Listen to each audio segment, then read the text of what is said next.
Sorry to break up the party here. I'm Shane Delancey, Ideas Director for Six Flags Over Georgia here at Fright Fest. And this may not be the best career decision I've ever made, but I was in my office prepping some sound files for tonight when an email popped up. I printed it out. Surveys from last weekend's Fright Fest. What you guys had to say about our product last weekend. I printed them out. I'm going to read a couple of them for you. The monsters were too scary. I don't understand why you won't let me walk through the park at night during Fright Fest and not be scared. That's a 23-year-old male, too scared to walk through the street at Fright Fest. Here's another gem. My kids were terrified all night long.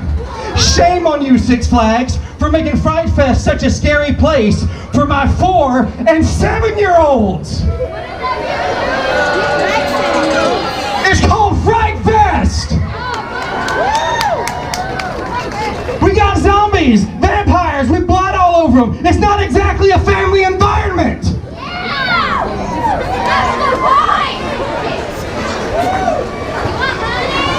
Yeah, shame on you, Six Flags.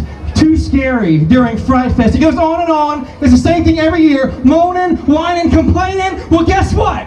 I'm going to give you something to complain about, because right now we're taking all the monsters off the streets. No more Fright Fest.